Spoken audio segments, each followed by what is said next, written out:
you score one goal, and then you have to control the ball. You have to control the tempos of the game. We cannot do it at the moment, but they tried. They really tried. Oh, but they tried really hard.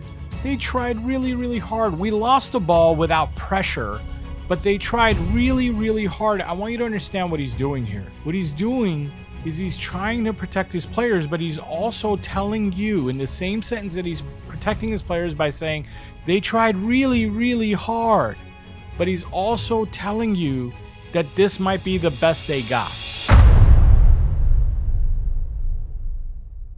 We just drew a game against Ipswich. Ipswich, a team partly owned by Ed Sheeran, which is barely a Premier League team at all. Third from bottom right now, only with 1 win and 6 draws, one of them being this game with us.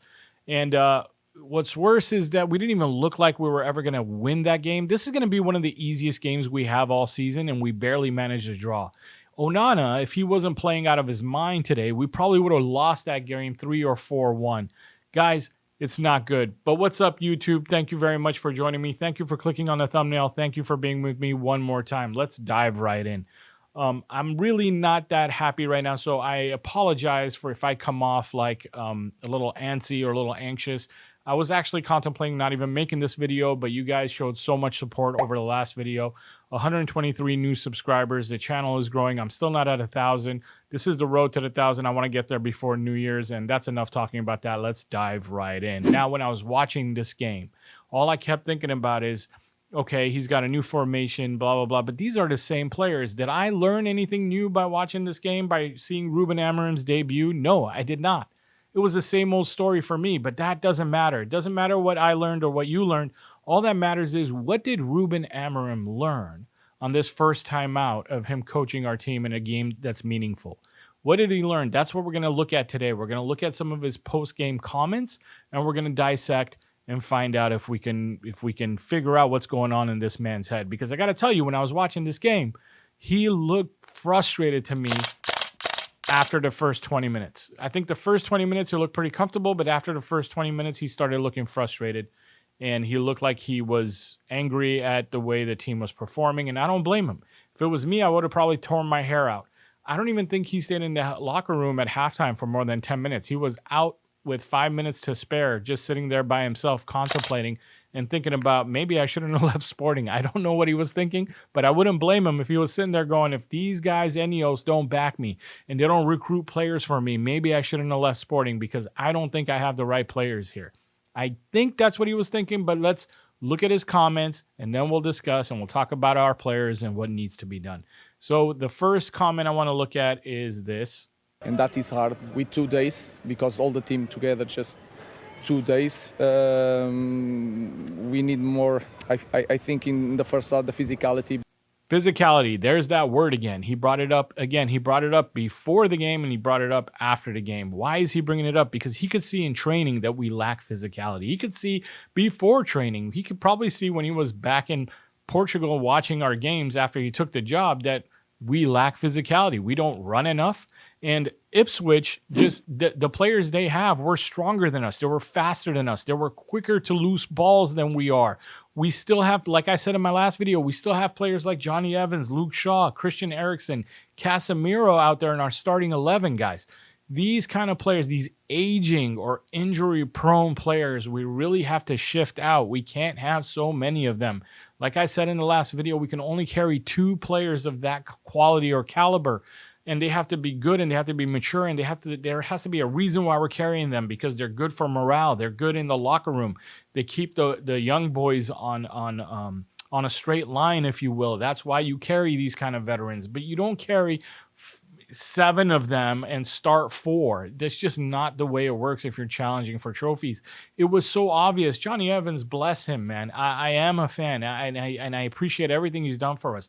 But he shouldn't be such a important cog in our squad. He shouldn't be somebody that's starting as many games as he starts or playing as many minutes as he plays, because he just doesn't have the legs for it. He's not his physicality is lacking. He's not fast enough.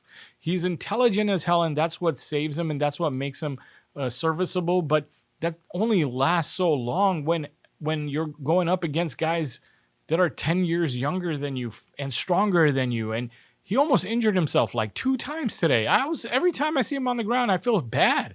I feel sorry. I feel like he's being picked on for being old. Man, like we need to move him on, and we need to recruit better. We need to get stronger physical center backs that can cope with the demands and that can run and that can jump. And now that we're playing a 3 center back system, we need 6 of them guys. At least 5 of good caliber, and 2 young guys. Like Yoro can count as one of the young guys, and maybe 1 veteran. No, I don't want any veterans, because as you saw with Johnny Evans, there's no point. We need 4 or 5 young prime center backs ready to go, not injury prone, hopefully. And then the rest of the players need to be willing runners. They need to run more often. And in our midfield, we definitely run. There's only 2. There's only 2 in the midfield. I know technically he plays a 3-4-3, but really there's only 2 midfielders in the heart of the midfield, right in the center.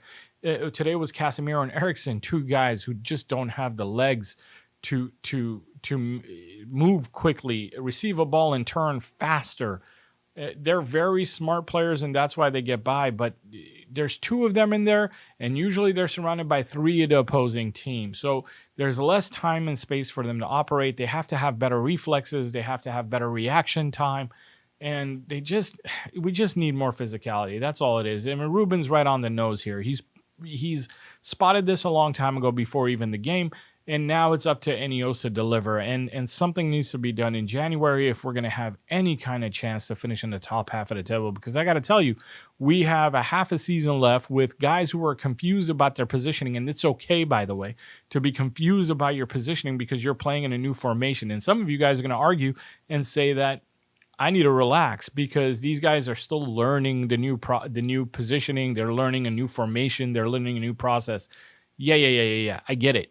It's okay. Like I'm saying right now, it's okay to be confused about your positioning. It's okay to be in the process of learning. It is a process. But when we're talking about physicality, there's no learning there, right? We're talking about aging players, guys. We're talking about aging players who have slower reaction time, slower reflexes, and just not as strong and can get bullied around like Johnny Evans did today. We're talking about a Christian Eriksen who moves slow. That has nothing to do with the formation and the process. We're always going to be a step behind, even if they take a while to learn the process. Now, here's the thing. I don't want to finish in the bottom half of the table. And if I don't want to finish in the bottom half of the table, and I know they're going to struggle with the new formation and the new positioning and the new ideas already, I don't want them to also struggle with the fact that they're older, slower, and can't run. So we need to get some physicality in there. We need to get some stronger, faster players who have high stamina. And I'm not just talking about the midfielders and the defense, by the way, because some of the forwards weren't running at all. Bruno Fernandes, God bless him, at least he ran everywhere. Bruno did an amazing job. But some of our forwards were not running. You figure it out. There was only 3 of them playing, and Bruno's the only one I'm praising. So you figure out who I'm talking about when I say they weren't running back on defense, or even if they ran back, they weren't really defending. They're just standing there so that they're in the right shape, but they never tackled or got the ball. Let's look at his next comment. Because they leave us 1 against 1 in front, so we have to use that moment to feel the opponent. They leave us 1 against 1 in the front, and we need to basically test them, is what he's saying here. What he's saying is when the opposing team's not even scared of us, they're willing to stay and play 1-on-1 against our forwards in the back. Can you think about that? Like, what other... You would never leave Man City's players 1-on-1 with your defense. You would never leave Liverpool's, Arsenal's players 1-on-1 with your defense. That's how pathetic our forwards are sometimes, that the opposing team just leaves us 1-on-1 with their defenders and go, oh, we'll cope with them. And they're right, because how wasteful... Okay, I was trying not to mention names and talk about players, and I was trying to only say negative things about like certain positions instead of actual players, but I don't think I can get through this review or whatever you want to call it, post-game analysis, without mentioning the players. So I'm sorry if I irk people, and I'm sorry if I say something that, I don't know, isn't the best thing to say about a player, but it's the truth. So let's talk. I'm going to start on Garnacho first, then I'm going to talk about Rashford. Garnacho actually does have a way of finding himself in good positions, and I like that. I like that he finds little pockets between the lines to offer himself so he can receive a ball. Problem is when he gets the ball, he's so freaking wasteful with it. Like his decision making and I mean he puts his head down and runs so many times that you're just like, oh my God, bro, you're not Usain Bolt, and you can't outrun this guy. So slow down. But he'll just run, and then get tackled, and then he'll fall down and act like he got fouled. It wasn't a foul; it was a clean tackle, buddy. And these are things. He's not mature. It's not even his fault, though. That's the reason why I don't like talking about it. In my heart, I believe that Garnacho shouldn't be starting.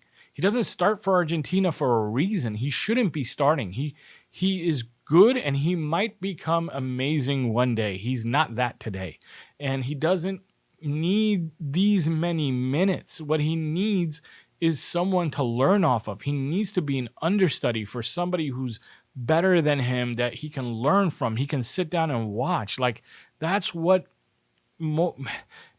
good teams have. Good teams have young players that sit on the bench and watch a superstar in front of them and try to copy him or learn from him. And that prime player, that superstar, that veteran will pull them aside and teach them little moves and tricks to do in certain situations. Garnacho, unfortunately, doesn't have that luxury. Garnacho's been thrown into the wild and been like, go ahead, kid. Like, let's see what you got. And it's just not fair. So it's not fair for us to judge. I don't like what like Faz did when he was telling him to pass better or whatever it is. It's not his fault. And he needs time to develop. But the problem is, he shouldn't be developing in front of our eyes and us seeing all his failures. Those failures should be happening in training, and then someone needs to pull him aside and show him what to do when he makes those mistakes. Not happening in a stadium with 50,000, 70,000 people at Old Trafford watching and going, oh, here he goes again. Because you guys saw what happened to him when people started talking negative things about him. His head went down. He didn't want to celebrate a goal. That's just going to keep happening if we don't protect him. And the way to protect him is not to start him. It's not to start him. You protect him by getting a different player, recruiting a player with high caliber to get in front of him and show him how it's done so that 2 years from now, Garnacho is better, much better. But anyway, he's not the only one. Marcus did not play well today. Marcus was, and I don't care what anybody says about like, oh, Marcus shouldn't be played out there. He's out of position. No. Marcus's understanding of positioning is god awful. It's like the only thing he understands is when he plays out wide to go out wide, hug the touchline, and wait for the ball. That's it. And that doesn't mean anything. So you can't say like, well, that's where he wants to play. No. It's just it's like the easiest like brain dead thing, right? Like go sit there on the touchline and you'll get the ball. Marcus has all the skill in the world if he if he dedicated himself more to like learning the game. Now, I'm not talking about dedicate himself by going to the gym and training and all that. Like I can see he does that. The guy's a specimen.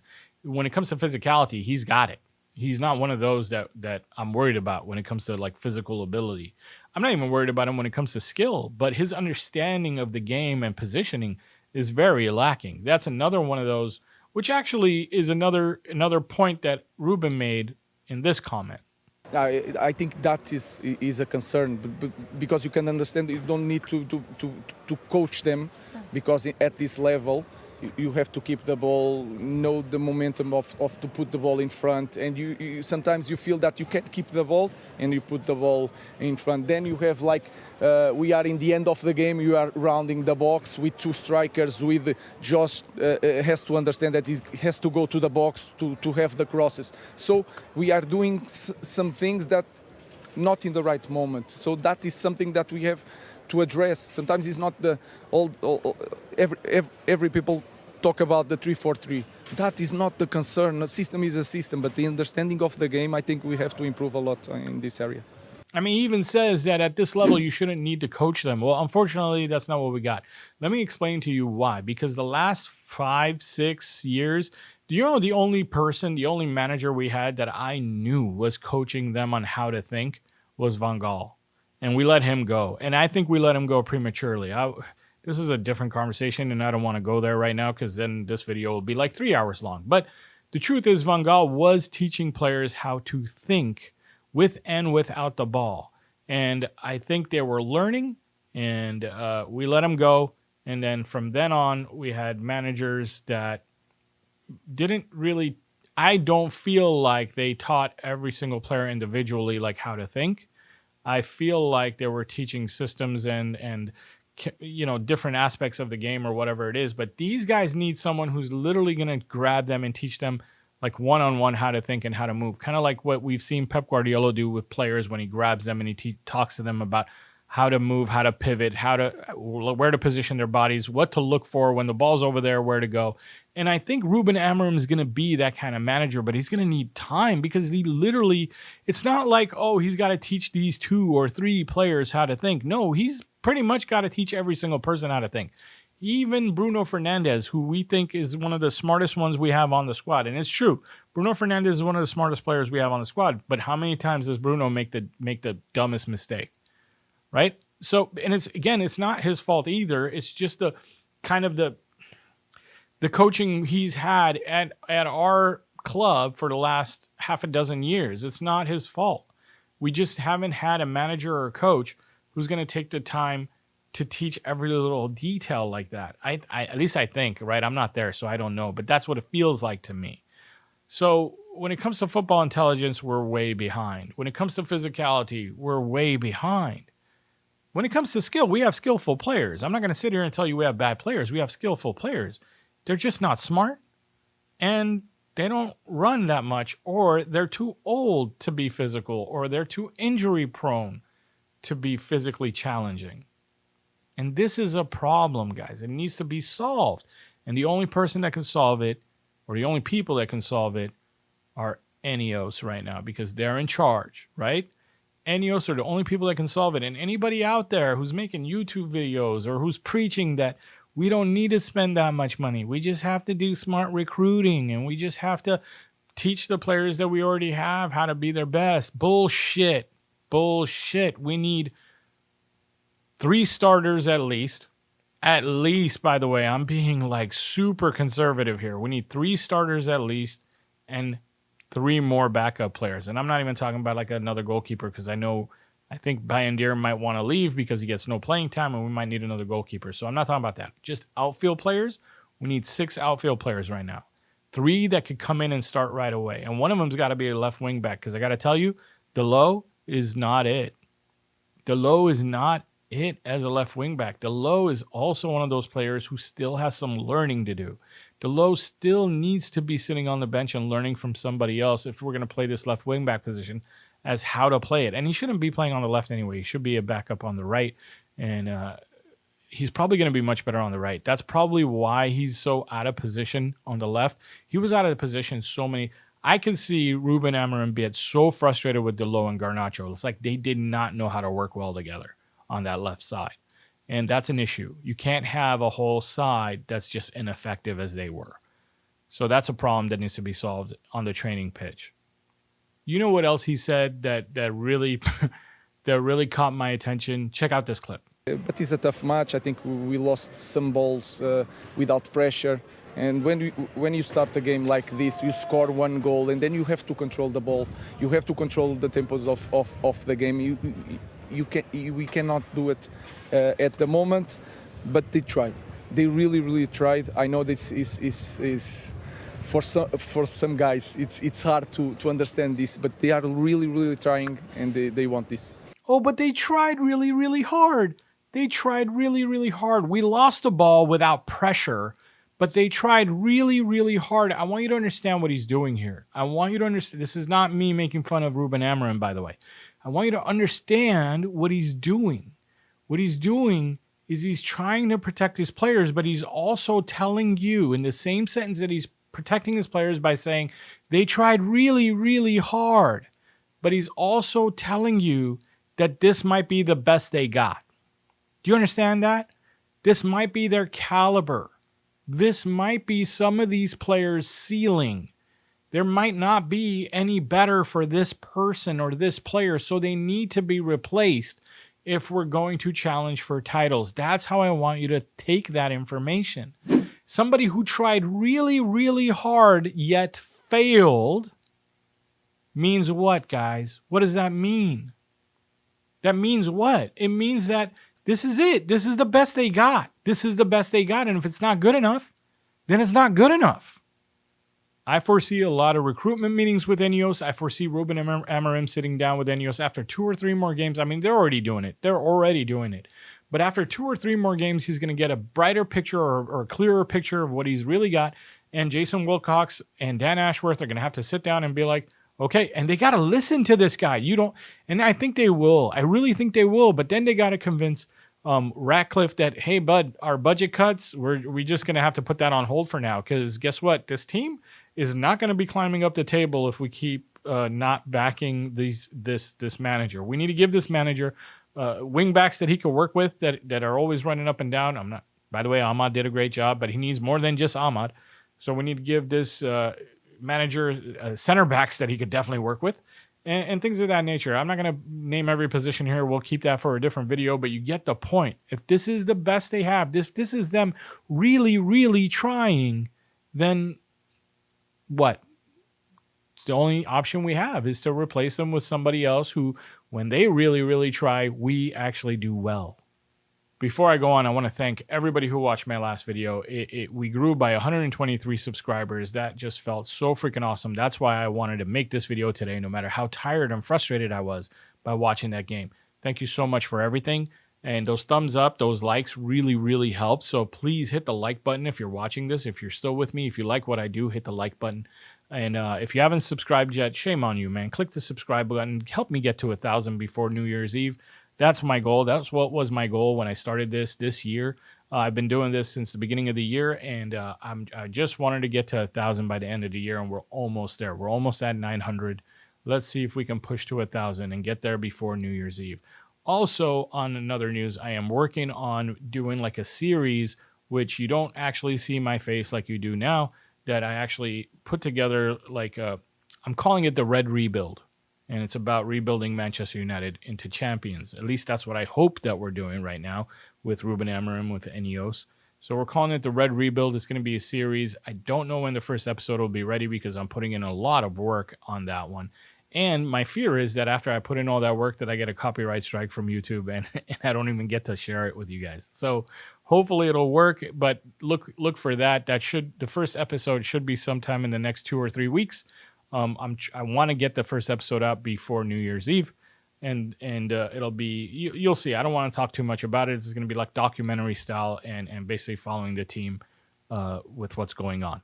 Hey, thank you so much for being with me. If I missed something, it's because I'm frustrated and I'm sorry. But if I did, leave it in the comments down below. If I said something that you don't agree with, leave that in the comments too, because I could be wrong today. Again, this game didn't really do well for me. I am very upset with the game and the results, and I try usually not to make a video right after I watch a game that upsets me, because I get like this and it usually ruins my day until one day, and then I could have made the video tomorrow and I would have been a little more upbeat and I would have been a little more relaxed and probably in a better mood.